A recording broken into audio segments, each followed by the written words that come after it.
Thank you, Mr. Chairman. I just want to follow up on this question around jobs. You know, we talk a lot about the EXIM and about jobs, and I believe that the EXIM Bank helps create American jobs and spur economic growth.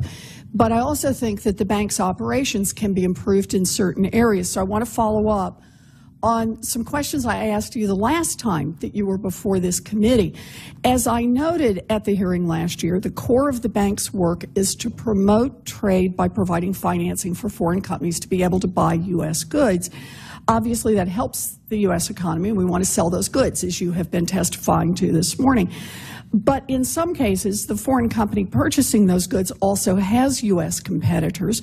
So helping that foreign company can mean that the foreign buyer gets a benefit not available to their U.S. competitors. So I want to start where I left off last time. Before agreeing to finance a deal, I just make sure I hear this right, does the bank determine whether the number of U.S. jobs that could be lost by helping a foreign competitor is counted into the calculation?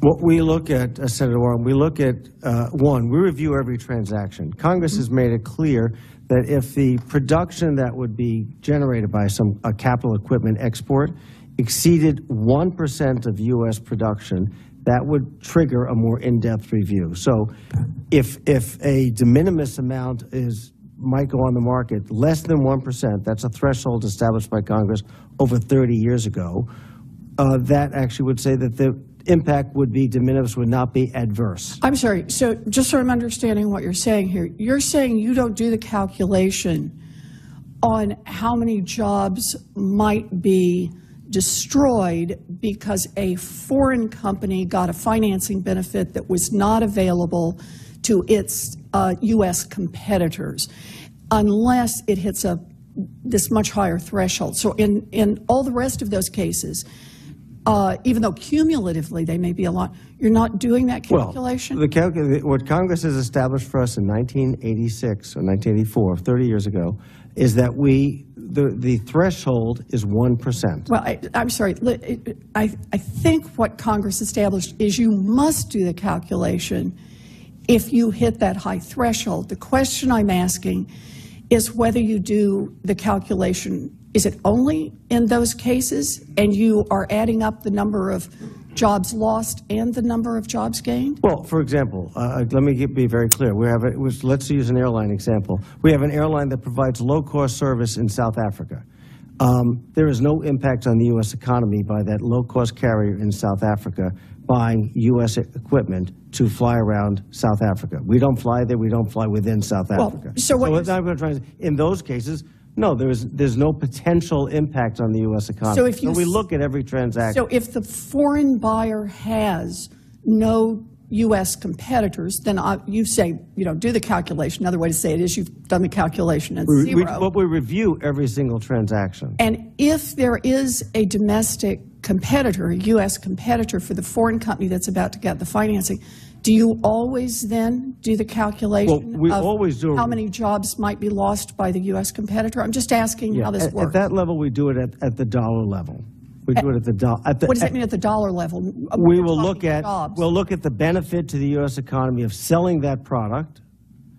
How much revenue comes into the U.S. economy? I'm asking a jobs measure question. We don't do it on a per job basis. We do it at that level, we do it on the economic impact. What was the economic benefit to the United States versus potential any economic adverse impact to the United States? So is there ever a case in which the bank has decided not to finance a deal because of its potential impact on U.S. competitors and particularly on jobs? Yeah. And is that publicly available? Well, what happens is, you're at a university. We're not, people don't, universities issue rejection letters. People don't like them from banks. So if I understood banks did issue rejection letters. They don't like to issue rejection. So when we sit down with a customer and we look at that situation, we'll have that conversation about, this is an economic impact here. We're going to do a more in-depth study, and this may not pass muster. So in those cases, sometimes they withdrew. So I know one particular case, the entity in Latin America withdrew. Let me just finish for a minute. And what happened?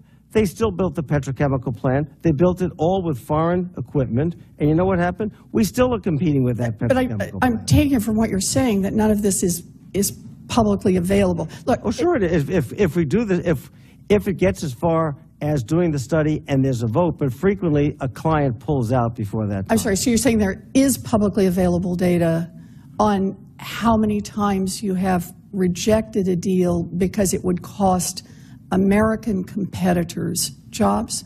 Our economic impact data is on the board.